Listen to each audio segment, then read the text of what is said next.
What's my sister been doing with my husband, or whatever their shows are. Whoa! Let us know.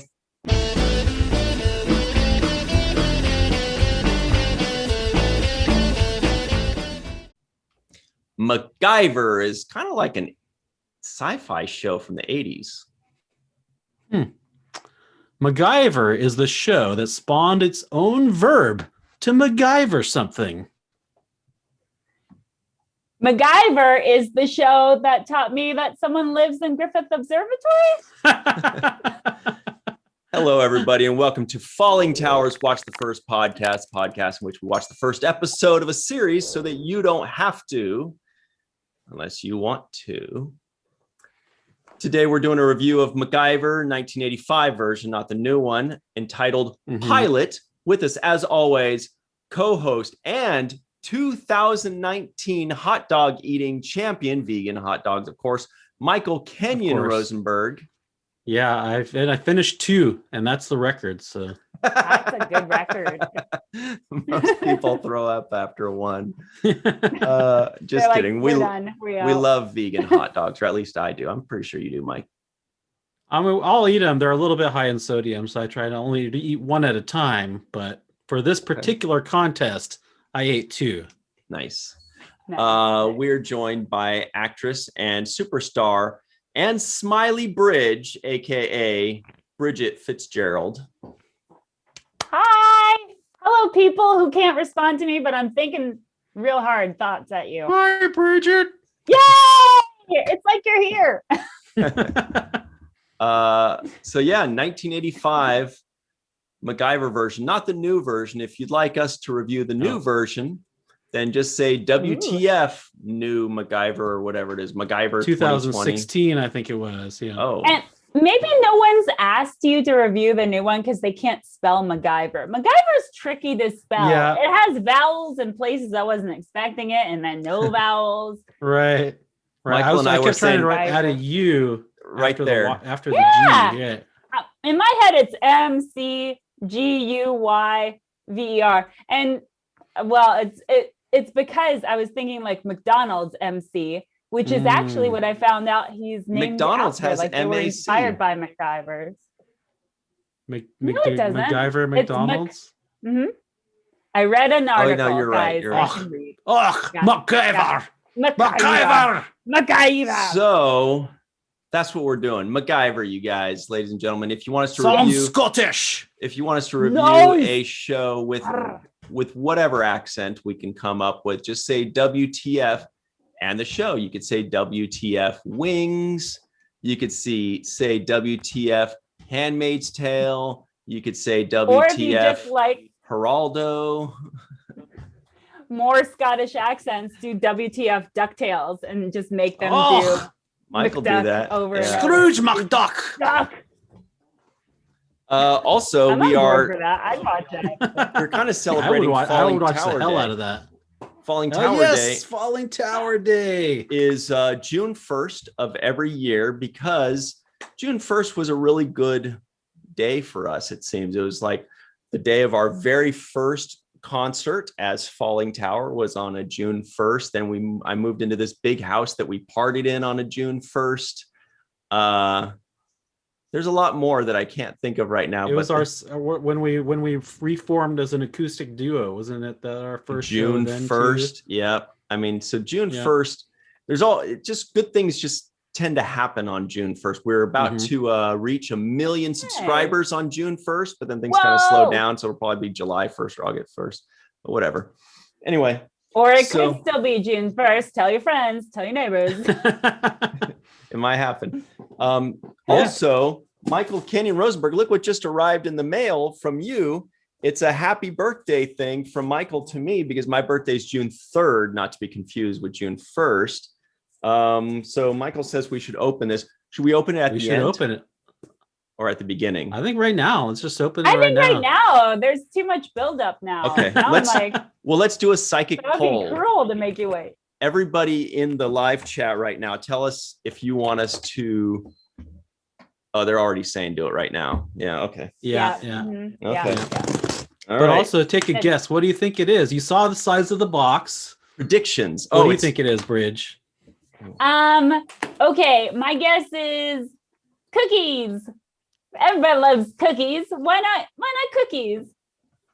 Intermix those with all those protein bars that you're eating. Ooh, protein bars would be good. A little bit of that. Based on the weight and the size, I'm going to say it's a puppy. All right. No air holes. I am sorry about that puppy. That's why it's not making any Dead noise. puppy. Yeah. Oh, no. Wow, Bridget. I don't know. I know, right? I mean, that's amazing. You guessed it. Is it? Everybody loves cookies. Everybody loves cookies. Yeah. And these are like really good vegan cookies from San Diego. It's like really yum. Wow. And this is like their variety pack of all their different types of cookies that they have. Ooh, So this I'm looks jealous really of you. good. Look at that. Big chocolate man, look yum at that. cookie. Fudgy. Thank you, Michael. This is exactly what I'm going to eat. This looks like chocolate. This looks like chocolate chip with like white chocolate swirls in there. Yeah, that's what it looks like. I'm a chocolate kind of guy, so more chocolate the better. This is great. Thank you. Yeah, that looks good. And I'm really sorry I can't share it with you guys. By guessing it? Yeah, Yes. you win. You win. I feel like I'm gonna give myself a medal. I don't care. My reward is to go eat a cookie after this. Mine are probably better though. Order a Maya's cookie. They'll take a couple weeks probably to get to you, but What's it called? Maya's? That's fine. I'll wait. Cool. Maya's, yeah. Nice. My Nice. wife found them when she was down in San Diego, and then she's ordered them for people. And then I was like, "Oh, what am I going to get Ryan?" She's like, "Order him some Maya's cookies." I was like, "Good idea." No one says no to cookies. Cookies are a great gift. When it And these are said vegan heart too, so M, I was like, "Oh wow, they personalized it for Michael too. That's pretty cool." Good work, man. What's it cost extra? Mike. Well, I'm very pleased with it. Happy Fallingtower Day to everybody. Happy birthday to me, and happy MacGyver Day, which is today, June 2nd, probably, unless it's a different day, then we'll change it. Let's talk about it. So first part of the show is my favorite, usually, and that is predictions. I have a feeling Bridget's going to be pretty good at this part of the show.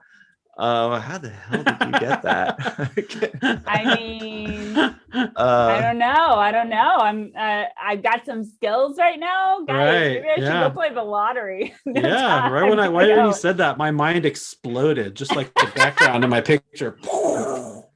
So Michael and I have known each other for many, many, many Fallingtower days, over a score of Fallingtower days. So we can usually safely predict what the other person thought of it. And Bridget, you're pretty good at this apparently. So let's give it a shot. Michael, I'm going to guess that you liked this considerably. You thought it was fun. You thought it was interesting. You like nerdy stuff where they use their brains. This guy's like a modern day wizard of the past, I guess, kind of the past's modern day of a wizard. And you like wizardry. So I think you liked it very close to very much. Bridget, I think you thought about that. Bridget, I'm going to say that you liked it. You probably thought that Mr. Richard Dean Anderson was a cutie pants too. There's another guy you mentioned was a cutie pants in another show, but I can't remember who it was. Oh, it was the superhero show. James Marsden. James Marsden. I'm there for it. So I think you like this also slightly less than very much, but very close to very much. What do you think, Michael? Cute. I think that Ryan liked it a lot. I would say even a lot is what I would say. And I think that Bridge also quite enjoyed this fun show. You're giving it away. I don't know. I'm just upbeat. How do you know? My nickname was Smiley People. Give me a break. I'm very, very happy to be everywhere. What do you think, Bridget? So can I do my prediction? Please. Yeah. Nice. I knew you were going to say that. I'm going to say Mike probably really liked this one. Again, I think because of the quick thinking that MacGyver does. the quick fixes. And also, I think he probably liked the science that was in the one solve with the chocolate bar. That's my guess. Ryan, I think that you could play this role. You could be a MacGyver if you wanted to be. So I feel like you probably got along well with our hero, our action star. Yeah. Put it in the comments if you think Ryan could be a hero in the next MacGyver. I feel like if there's a third MacGyver, I think he could do it. Or like I think you enjoyed it. McCusker. Yeah. He'd at very least be a Guyver. All right. So those are our predictions. Everybody at home, make your predictions. Do you think I liked it? Do you think Michael liked it? Do you think Bridget liked it? If so, how much? You'll find out the answers to that very soon. But before we get to that, we need Michael to tell us, what is the show even about, by the way? MacGyver is about the adventures of a secret agent armed with almost infinite scientific resourcefulness. In this episode, an underground lab is destroyed by a mysterious explosion. MacGyver is sent in to rescue the trapped scientists and stop a deadly chemical leak. Ripping. Excellent. All right. So now we like to play what we expected versus what we got. And everybody, this is when you're going to find out if we actually liked the show or not. We compare and contrast what we expected before we watched it with what we actually got. So, Michael, before you watched this first episode of MacGyver 1985 entitled Pilot, which, by the way, Pilot is like the main street of first episodes, right? It seems like 2/3 of the episodes are called Pilot. What do you think? What do you expect, I should say? Yeah, so let me tell you what I expected before I tell you what I thought about it and what I got. What I expected, I was expecting to be once again disappointed by watching an 80s television show that I had fond memories of, rewatching it now that I'm older and a smart adult rather than a dumb kid. I watched this in the 80s. I loved it. And I was expecting, once again, like all these 80s cartoons that Ryan's ruined my childhood with, I was expecting to have MacGyver ruined for me forever. Bridget, what did you expect before you watched this first episode? Before I watched this episode, I expected, I don't know, I guess a lot of things to be solved with gum or weird things, kind of like the professor in Gilligan's Island. Like I expected Gilligan's Island professor sort of fixes for everything. Like I also expected a timer countdown. I expected, I expected people to have guns out, but I don't want to spoil it, but I'm just going to say it, okay? Like, I expected them to shoot with the guns, but I really shouldn't have, because all of the guns in TV shows, you just hit people with. Like, you never pull the trigger. You just hit them. You go bop. Like, that's not a thing that they ever do in these older TV shows. I mean, they do it now, but they didn't do it then. And I should have known better, but that's what I thought. That was a bop of the unskinny variety. Any Poison fans out there? Poison? Remember this song? No, they were using Unskinny guns, not Bop? poison. Unskinny Bop by Poison. Okay. Well, I'll tell you what was it song. I'll tell you what I expected. So, boy, Mike, you took the words right out of my brain, because I expected the exact same thing. I expected a show that I liked as a child, as a wee lad, or was trained to like, or whatever it was, but that upon reviewing an 80s show, I would have thought that it was not very good. Kind of like with Quantum Leap, for example. Quantum Leap. Yeah. That first episode, I remember liking Quantum Leap as a child, but then when we watched the first episode, we were like, oh boy, this is, boring. And it does keep happening over and over again. So that's that was my fear and my expectation, Right. but I Quantum thought that Leap, He-Man. No, He-Man Oh, was no. glorious. He-Man and Robotech were incredulous. But I expected to enjoy the nostalgia of it, and I expected to know the song, and still to this day, I know every note of that song, and it was correct. It had not changed over the decades. No. That's what I expected. Could we sing it? Go for it. The timing is off. Da, da, da, da, da, da, da, da, da, da. See, we're I'm like just back shaking and forth. maracas. I don't really know this one. Actually, it starts off. Yeah. I don't know. But that's what Just we the backup singer expected. here. Yeah. Upon viewing it, Michael, what did you actually get? I got a non-stop thrill ride of cool inventions. Like right out the gate, we start out with the MacGyvering stuff. He like MacGyver's this cool like distraction where he's got like these matches, and then when the matches burn down, it like this gun falls down and starts shooting off and like creates a distraction, and he's like in there defusing a bomb, and like right away he's doing all this MacGyver stuff. He creates a little jet pistol so he can like shoot himself off of the mountain. So just right off the bat. And then so he also starts right off what we all remember from MacGyver, or probably if you watched it as a child as we did, is like his inner monologues. And so he's got this first person voiceover where he's talking about something completely unrelated to what's going on, but it's kind of related.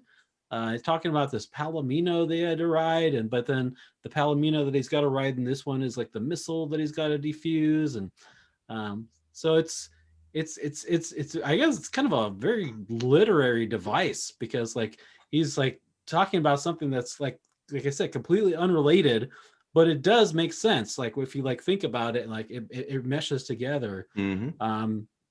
And that was just the opening sequence. Just the opening sequence already started off, and I have so much to say about the show, but I'll let you guys say some things now. See, I did not remember the inner monologue stuff, but Bridget, what did you actually get upon viewing? I want to say that I got a lot of what I expected, which was I was expecting like the fun, crazy fixes for different problems. Like it wasn't a surprise to me when like that little paperclip came out and diffused the bomb. I was like, I'm ready for this, MacGyver. I am on board. Like I feel like this is the beginning of Clippy or whatever. Like this is like when that first started being a thing. Let's see. I don't know. Again, about the guns, I was expecting something different, and that's what I got. But no, as far as like the actual adventure of it, I did get that. I did not know that there was going to be such a long monologue in that. And honestly, that makes more sense to me hearing that happens throughout the series, because I did not know that was a thing that was part of MacGyver. Because this is the first MacGyver I've ever seen. So I was just like, oh, interesting. And I've seen like you see it referenced in cultural stuff all the time. I've watched MacGruber, which is clearly MacGruber, which is parody, clearly like a parody of MacGyver. So I got so excited I just ripped out my own headphones, guys. So that's how my life is going. But yes, that was pretty much what I got. I expected the action, and I got the action, so I was very happy about that, and the cool fixes. Mm-hmm. And the countdown timer. And the countdown timer, I did get that. That was in the corner. I was like, okay, all right, nice. Well, I'll tell you guys what I got.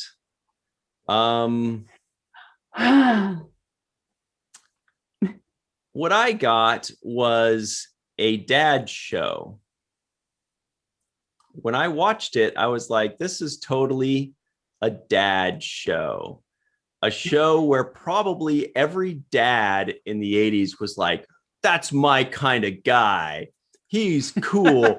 He gets the girl. He fixes stuff. He's always right. I mean, like and I'm thinking like, no wonder my dad liked the show. I feel like everybody's dad liked the show back in the day because he was totally a dad's kind of dude, like where they want to be cool. They wish they were MacGyver and they kind of think they are. And then they're like, you know what? I'm inspired by MacGyver. I'm going to go build a bird bath. And it's just like, it's a hole in a flower patch and it's terrible.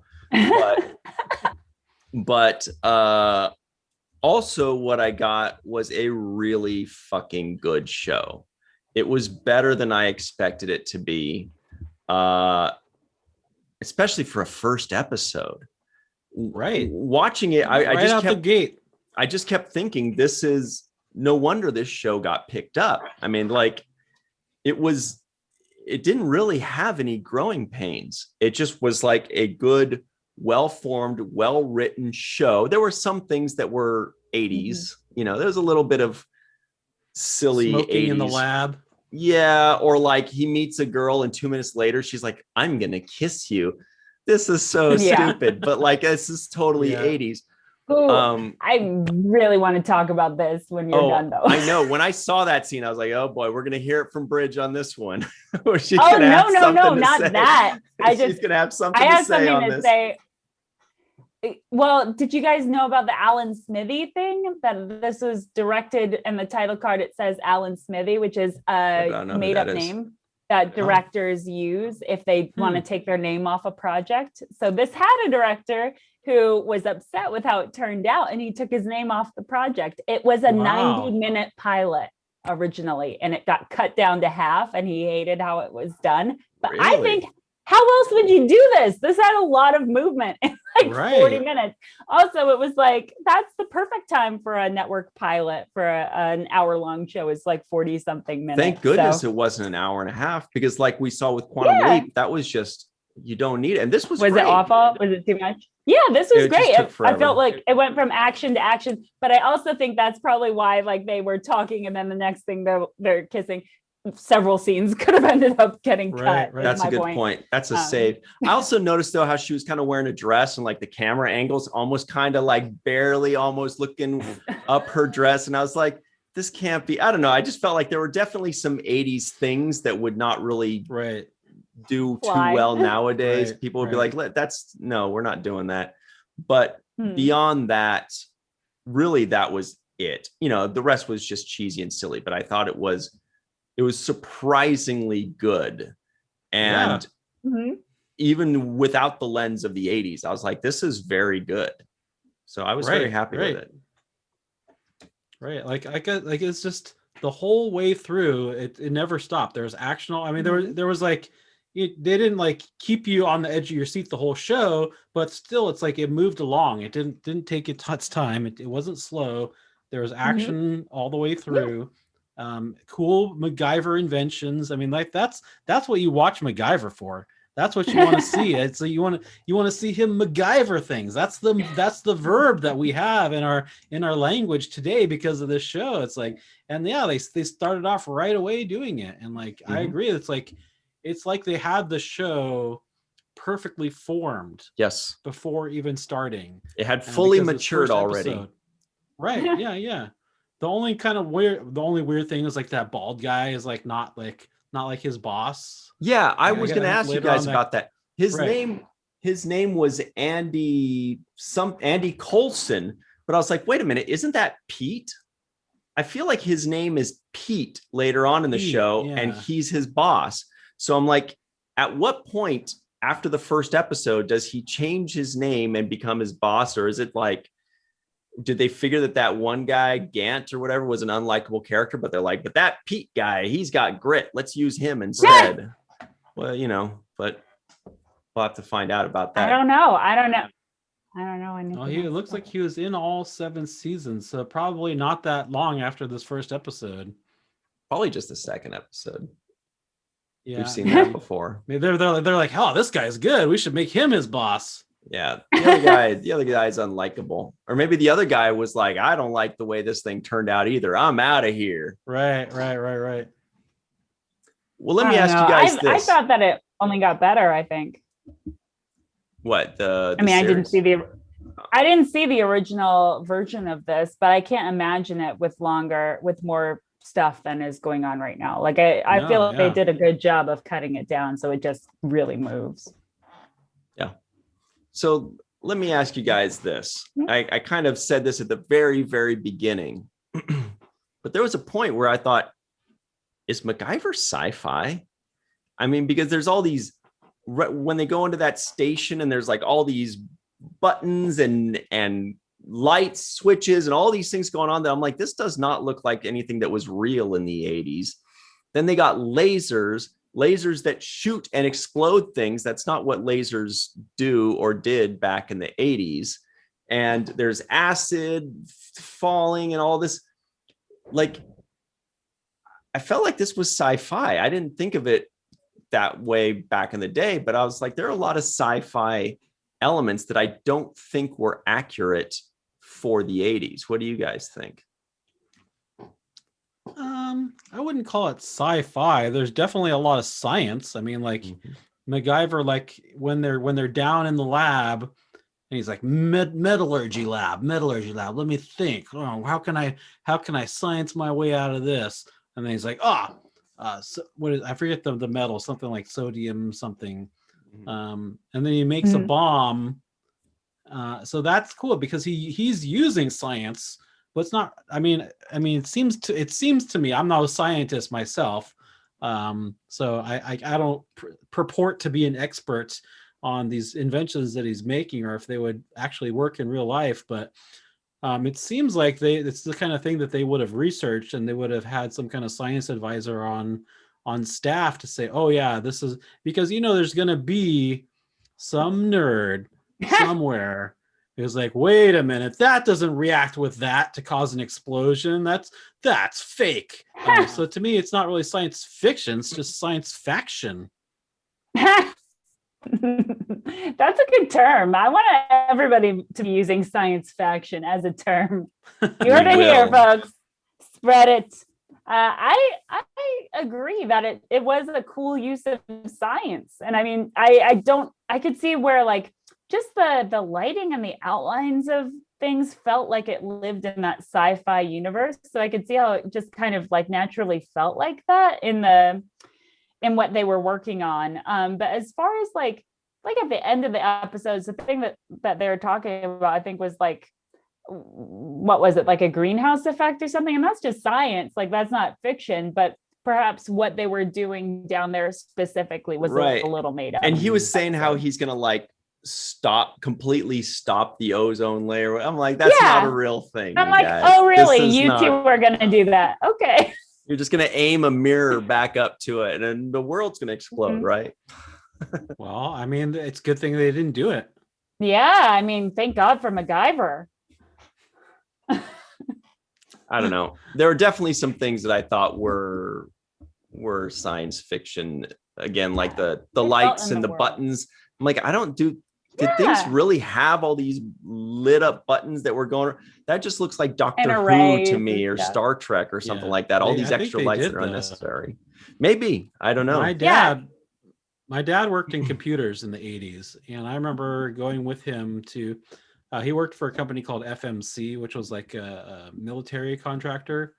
And I remember it was one of the coolest experiences I had as a child, because, you're a child, you think like tanks and stuff are pretty cool. And they had like a field day where they had a tank and an armored and personnel carrier that you could go in and like flip all this. It was like everything was like deactivated, but you could like sit in this driver's seat, flip all the switches, and they had all those kinds of switches and buttons. And so to me, that was completely realistic for the 80s. Nice. Cool. Man, yeah, that was awesome. I was very jealous of myself for the rest of my life. Yeah, wow, that's awesome. Cool. You ever been in a tank, Bridget? In a tank? No, but I've been in like fighter jets and stuff like that before because of I flew a plane once, a tiny little Cessna. It was a friend's plane, but while we were before we went into the Cessna, we looked around at all these little things, and like I think the Santa Monica airport, they had like old timey fighter jets that you could get into, and that was cool. Hang on a second. You flew a plane? Just a little bit, just over Santa Barbara. They're like, it'll be fine. Not Just, the whole, not just go not for it. taking What's off, the not worst that landing, could, but what's just the worst let that me could fly happen? for a little bit. Oh, well, it was fun, but I definitely learned how to like turn, and that you get a lot of G's when you're turning. Like I turned too sharply, and then I was like, I'm done flying now. Now it's you. Wow, So- that's awesome. But it was fun. It was a fun time. Well, I guess now I have to share that. Let's see. I don't think I've ever been in a tank. I'm sure I've never flown a plane. I've been in a submarine a couple times. Because my grandfather was a seaman. So that's submarine. We all were stuff. at one point. Right. Everybody was. That was the joke. That's it though. I don't think anything else that was cool, but subs are cool. Okay. Well, I guess we should talk more about MacGyver. Probably. What really stood out to you the most, Michael? Was it the writing? Was it the stunts? You know what? Let's for a moment, let's talk about the special effects. I was impressed. I was impressed with the special effects. There were some things that actually, you know, like when the guy stood to be scanned, which also was sci-fi. She goes, stand inside this circle, and then this laser kind of comes down and scans this. She's like, okay, you're all set. First of all, that's science fiction. That was not in existence in the 80s. And secondly, okay, you're probably right about that. Secondly, that was good. That was cool special effects. I was like, wow, that looked really good. But they kept having these little things where special effects were added, like the lasers and all that. That was probably pretty easy, but it looked good.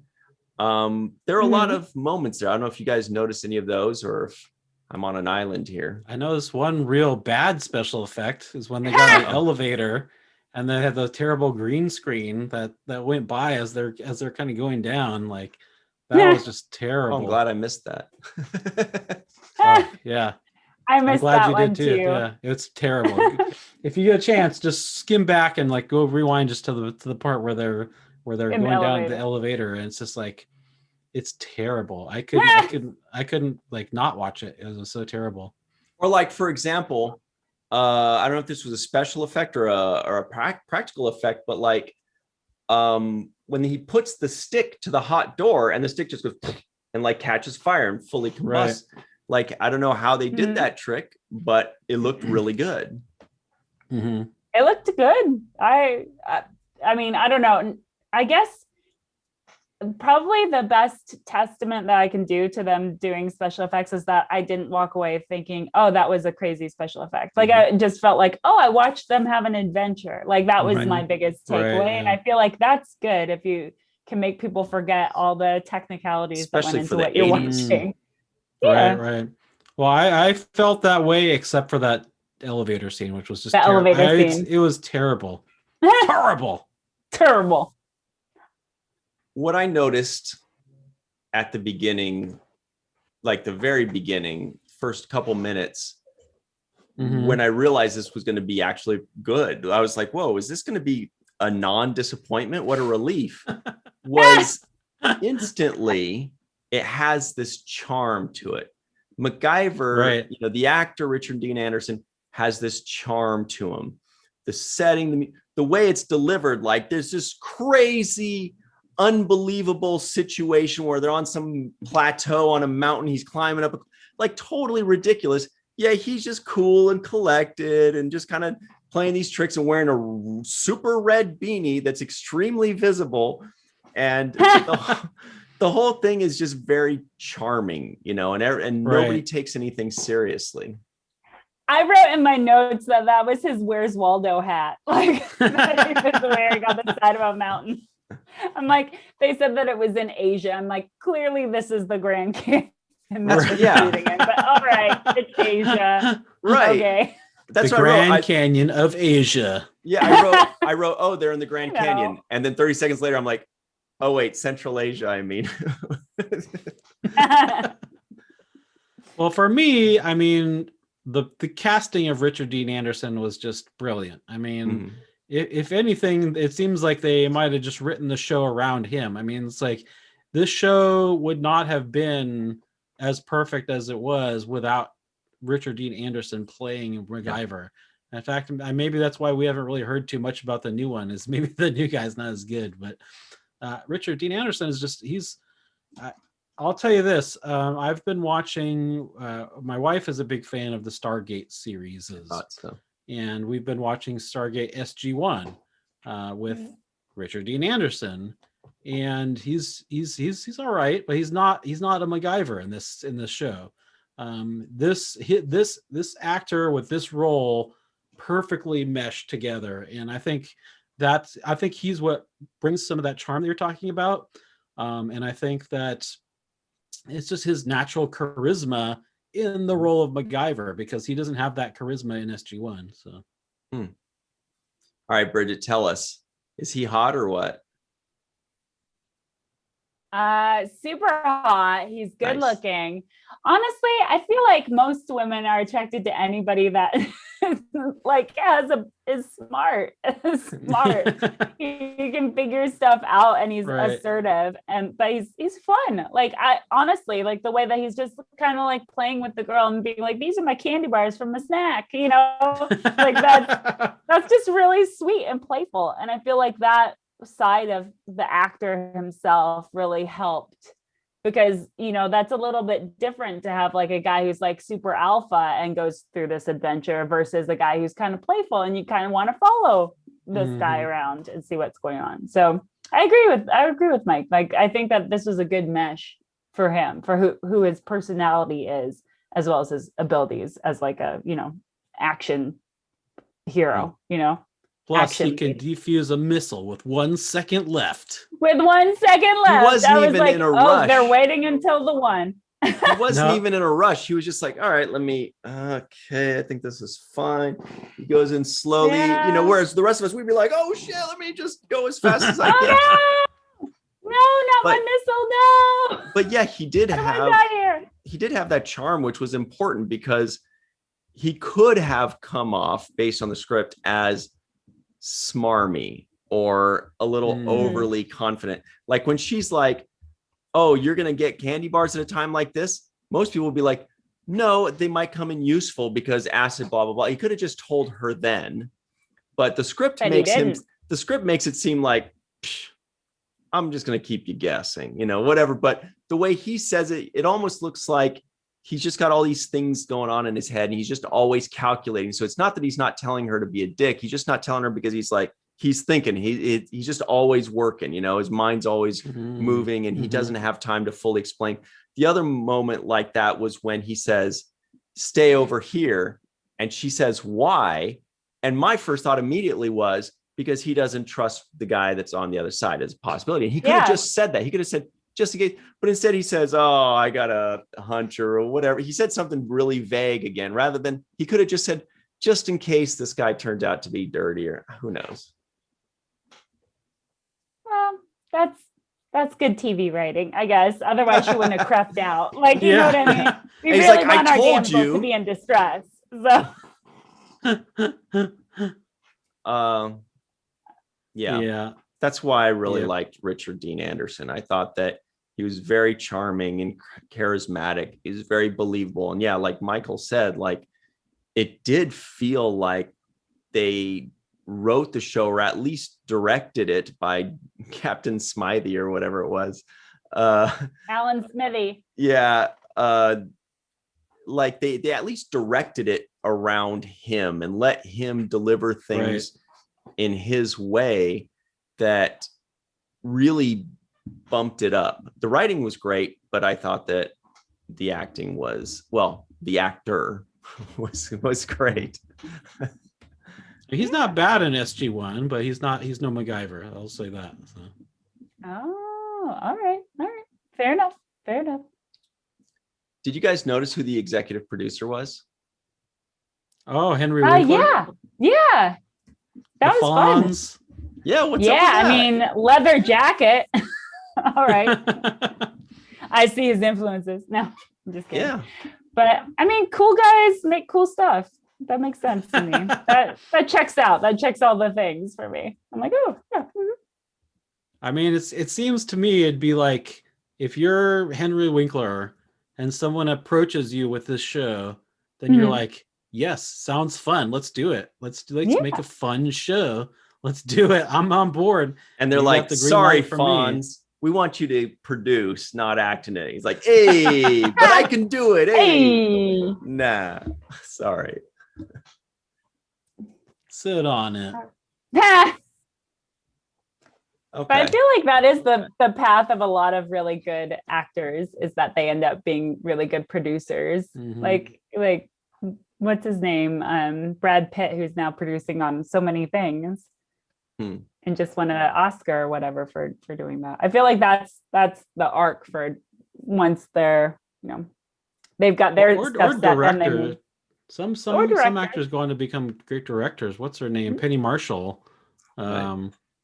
She started off as Laverne, and then she's becomes a great director. She directed A League of Their Own, Big, a bunch of really good movies. So, she's a classic. She's a keeper. Yeah, hold on to that one. And half the cast of Star Trek ended up directing. Right. That's another thing. Okay. Well, this is also a question I love to ask, and this one is going to be hotly contested, I think. Ooh, okay. Who was your favorite character? Who, out of all the, we had Gant, we had Barbara, we had Stubbins, Marlowe, we had Dr. Burke. Or did we meet Dr. Burke, or were they just talking about Dr. Burke? I don't know. But he or she was great. There was MacGyver. MacGyver. I think I'll go with MacGyver. I feel like we should all go with MacGyver. His name's the show. There was the titular character. There was MacGyver. Man.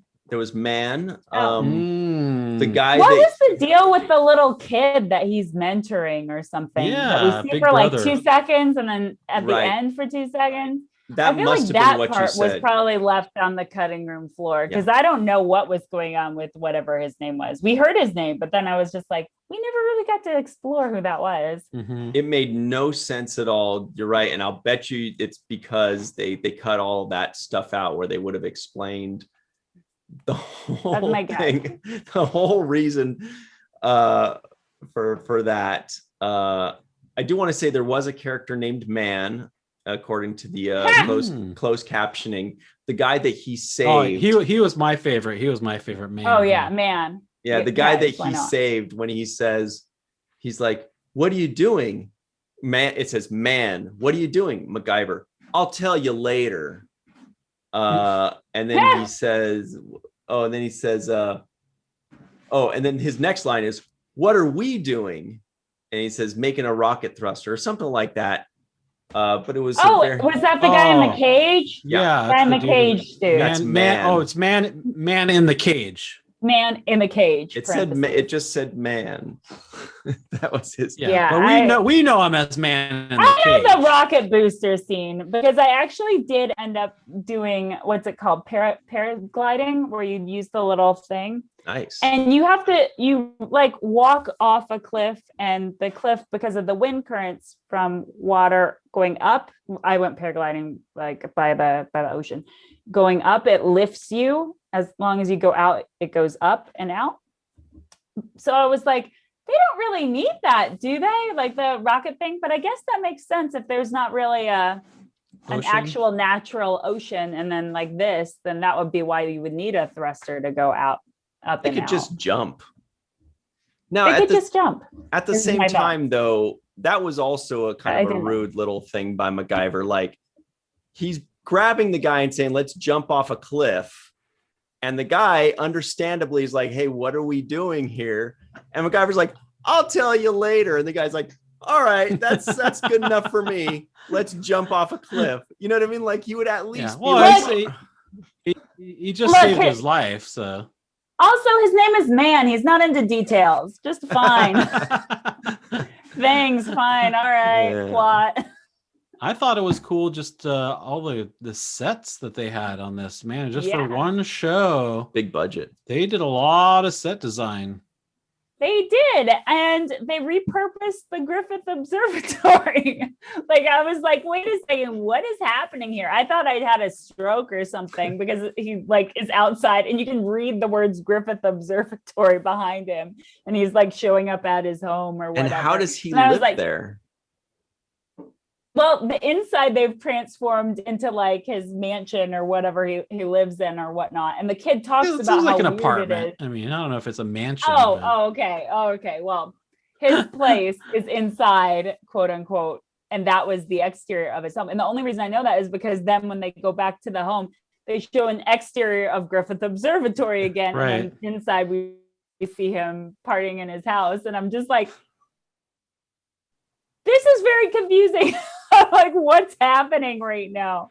And in fact, I thought about this later when I was on my hike today. I actually went out and I saw MacGyver's house. This is me on my hike pointing to MacGyver's house. Hang on. I gotta pin this. You can kind of see it. There's MacGyver's house. It's right there. It's in the background, just kind of like right there. Perfect. But yeah, I couldn't believe on my hike that I'd seen MacGyver's house. Yeah. It's wild, guys. Please, What a if you ever go to LA, treat yourself. What a coincidence. Bizarre. Anybody can just go in there is the thing. So yeah, because it's an observatory. Anyway, so I was curious about that, if that keeps coming up in this show, or did you not notice as a kid? You don't kind of I didn't notice. No. Yeah. So we're going to talk about you, Bridget, in just a moment here. Speaking of hikes and Griffith observatories and such. But before we do, everybody in the comments below and in the live chat, there are a few questions that we've posed here. What's up with Andy/Pete? When does Andy become Pete? Is that like the second episode? How does that transform? Is it the same character that he just calls Pete because it's his middle name, like our buddy Harry, the theater teacher at LA Valley College, Michael Kenyon Rosenberg? His real name's not even Pete, but he goes by Pete. Or the question of, does he really live at Griffith Observatory, or was that just the first episode? Were there changes, or are these just? Please explain. I'm ready for it. We need to know. I gotta know. Do other people wear gigantic football pads like that lady Barbara? Let us know. We need to know these things. Please, people. So, and one final thing, by the way, when she gets shot in the stomach and presumably is, who knows what can happen, and they're wheeling her out, and he stops them so that he can flirt and kiss her, and then lets them know, okay, you can take her away now, guys. Like, wouldn't they just be like, fuck off, get out of the way? That was a power move. Yeah, that's wild. It's like, stop sweating me, MacGyver. I gotta live my life now. But maybe they had a moment that was in that 40 minutes that we'll never see. And he needs to go visit her in the hospital and get the kiss later. Let her be alive first. I can't believe that. Anyway. All right, fine. These crazy rules. Let her be alive first. Fine. Speaking of which, Bridget Fitzgerald, let's talk about you for a moment, shall we? Oh, yay! Hello, it's me. So, first things first, MacGyver, we watched on Paramount Plus, by the way. And does Paramount remind you, Bridget, of anything that you have worked on? Great transition. I applaud you for it. What a relief. Yes, it does. I am in a movie that's getting distributed by Paramount the day after your birthday. Woo! It's called Under the Stadium Lights. It used to be called Brothers Keeper when I shot it. It has Lawrence Fishburne in it, as Milo Gibson, who's the son of Mel Gibson. And it has yours truly as Rosa, who's a supporting character who's going to be speaking entirely in Spanish with subtitles. So get your subtitles out. Yeah, it's gonna get wild, guys. Spanish is my third language. So I definitely had a language coach, which is my mom, who was born in Lima, Peru. So she helped me work through that because I took French in school, but then I was like, I really want to do this right in Spanish. So French was your second language? Yep. Mm-hmm. Nice. Mm-hmm. Do you have a Spanish was my second language. Spanish? Nice. Yeah. I wish that I would have gone with, like, honestly, I don't, like, if I could go back in time, I would have done it a little differently. But like the French teacher had a bunny that hopped around the room, a lapin, in middle school, where you have to choose your languages. And she had like baguettes and French chocolate and French movies on Fridays. I mean, like, who wouldn't choose the French teacher, right? I'm like, yeah, you made a fun choice, Bridge of the past, I'll let it slide. But yeah, so that's what's going on. I am trying to learn Italian just because I like languages, and they're all very close. They're romance languages, so they're all very close. Yeah, English was my second language. French was my first. Quick quiz. Speaking of romance languages, can you name the 5 main romance languages? Okay, well, I think that we've already named 4 of them. Is that English, French, Spanish, Italian? No? That's 3 of them. Russian. No. Is the romance? No? Michael, can you guess? Yeah. No, I cannot guess. I can know. Oh, Portuguese? Portuguese? That's number 4. Yeah. Spanish, Portuguese, French, Italian, Romanian. Which should be obvious but we don't think of it because it's way out there and in Eastern Europe, those little tricksters. Anyway, that's the fun trickster one. Yeah. Those rascals. Well, thank you. I needed to learn something new today, so thank you. Sorry, Bridget, we're nerds. What else have you been working on, by the way, other than 17 languages? Other than a billion languages, that has been my focus. I've also been, actually, fun thing, I might be in 2 movies that are coming out this year because I shot as a lead of a Lifetime or Hallmark movie that's still getting shopped around. The nice producer on this movie has produced a couple Lifetime movies. So it's a Christmas movie that's coming out later. It's called Christmas Lovers Anonymous right now, but I don't know if that's going to stay or if it's going to change. So we'll see what happens. Fun. But yeah, it was 3 weeks of sheer bliss. My dream is to be the lead of a romantic comedy. And so I was the comedy girl in the romantic comedy. There was a romantic lead and the dude, and then I was the one who was making all the jokes. So it was nice, quite lovely. Congratulations. So that's really awesome. good. Thank you so much. So that one's coming out hopefully later this year, but we'll see. Indie films, sometimes they go haywire, but we're fingers crossed that this will be a 2-movie year for me. Does Hallmark do series or just movies? They do series. I think that honestly, I have thoughts about Hallmark and Lifetime that they're just kind of like women's fantasies in a way. So they have like murder stuff that's like a series, or they have like romance stuff that's like a series. So they have like like, oh no, the bad nanny, the bad whatever, that's what I honestly think is their MO, and why probably it appeals to me and other women is because you see your fantasies being lived out. But I think that they have I want to say like a mystery series or something like that. Like I definitely saw that there was like a Hallmark, I think, mystery series that they're doing right now. Okay. TV-wise. So everybody at home, get your favorite Hallmark series and give it to us to review. Say WTF, the evil nanny, or WTF, what's my sister been doing with my husband, or whatever their shows are. Whoa! Let us know. Wild. Or WTF, Mr. E. Ooh, nice. That's a good one. Now, everybody, all Mr. of Bridget's information will be in the description box below. So be sure to follow her on all social media, not in person. And thank you.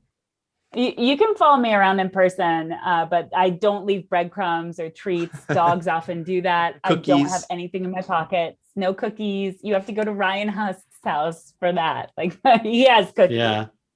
I don't know if he's going to share them though. Nope. Yeah, and also don't sharing go to my caring, house. Ryan. And also, go follow. And also, Bridget. please don't. Go follow. Okay, Bridget. fair enough. I have a hose thank you for outside. those I'll of get you you. who did follow me. Oh yeah, he's got an old man on the porch type of vibe about that. Like, you guys get out of here. Get off my Get out of lawn. here. I stole your frisbee fair and square. Get out. Now, speaking of frisbees, it's time for us to move to the bottom line. Michael does the karate chop to signal that it's time for the bottom line, aka the terrible twos. Everybody in the chat always Mostly says, I do the karate chop because it's the bottom line, but then also when I'm editing, it's easy to find when I'm just doing this. Nice. You're like, good. Everybody in the chat always calls it the terrible twos. Sorry, Mike, but Michael calls it the bottom line. Here we go. It's the final two questions of the show. The two most important questions, truth be told. Question number one is, on a scale of 1 to 10, Michael Kenyon Rosenberg, what would you give the first episode of MacGyver entitled Pilot?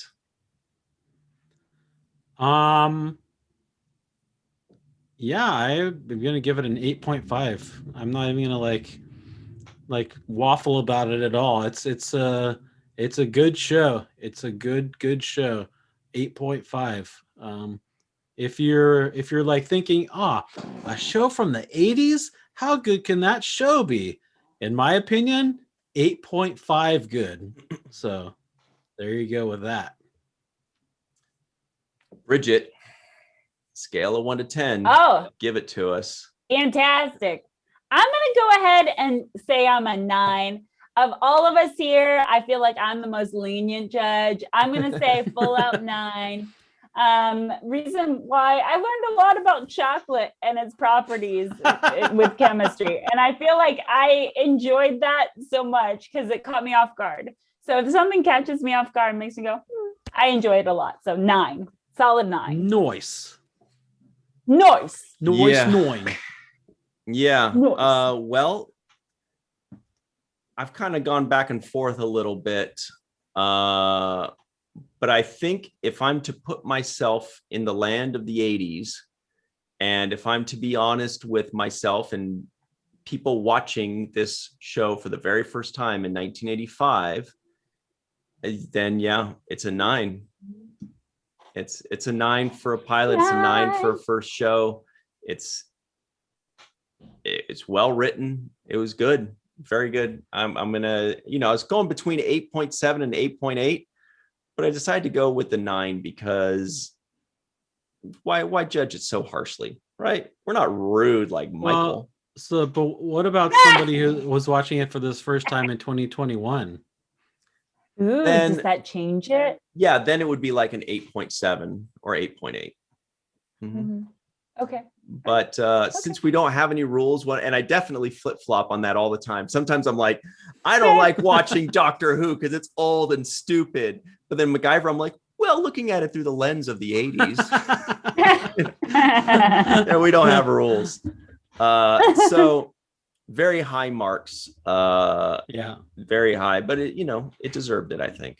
Now, the final question is, for the purposes of this podcast, we all had to watch the very first episode of MacGyver entitled Pilot. Now that the podcast is over, would you, of your own volition, watch the second episode, Michael?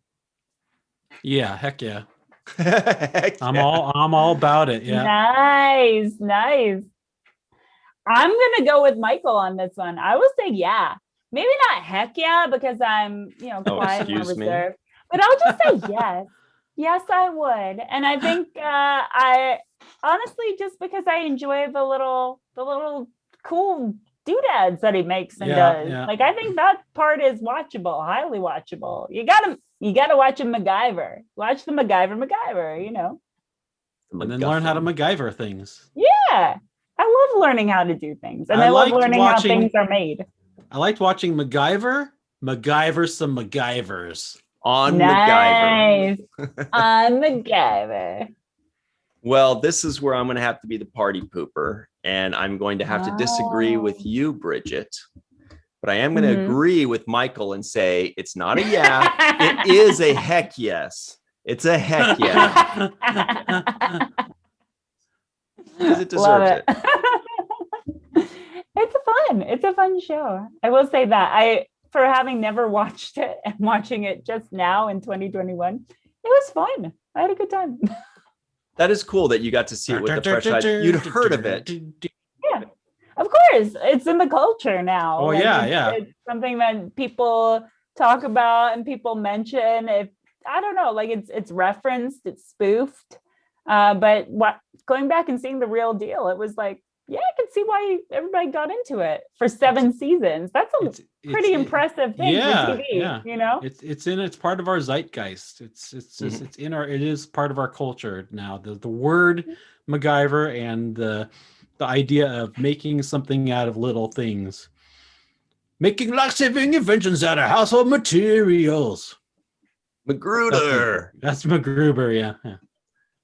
It kind of makes me want to call my dad and force him to figure out how to understand the internet well enough for me to get him to sign on with my Paramount Plus thing and watch MacGyver, just so that when I see him, I could see him being like, this is great. I'm on season 4. I really like it, you know, because I knew he loved the show and I think he deserves to watch it.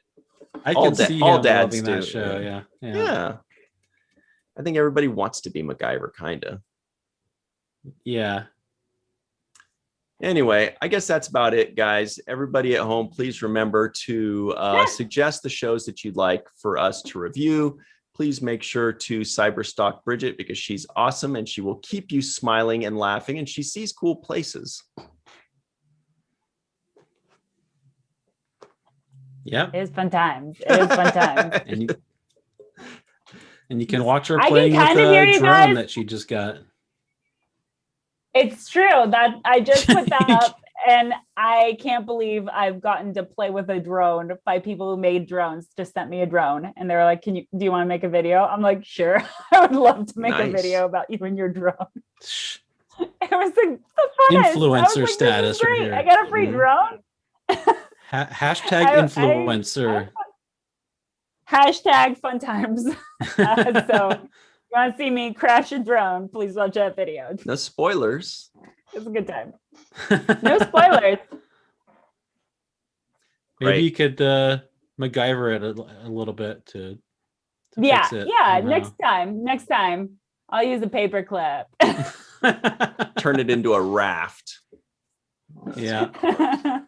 All right. Well, everybody, let us know what you'd like us to review. WTF Cheers. WTF Mr. Mayor. WTF The Good Place. WTF other Ted Danson shows. WTF Survivor. Yeah. Change it up. I realize now that it looks like I'm posing with MacGyver and I love it. That is cool. It's just best friends. Do it. No, do it the other way. So it looks like you guys are like facing each other, kind of. Yeah. Hold on. It's too hard. Hold on.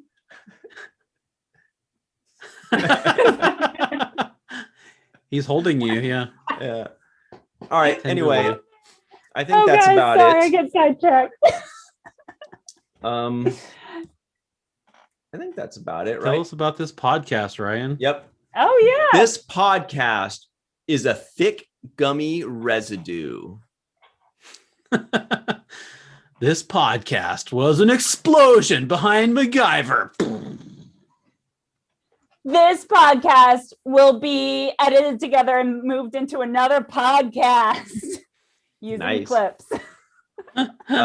Thick gummy residue. That's what I was going to do at the very beginning. I was going to say MacGyver is a thick gummy residue because that's what he said the chocolate was if he put it in the acid. Right. But so I had to reuse Acid, that. yeah. Everybody at home, remember what our good friend Mr. Michael Kenyon Rosenberg always likes to say with the finger in the air.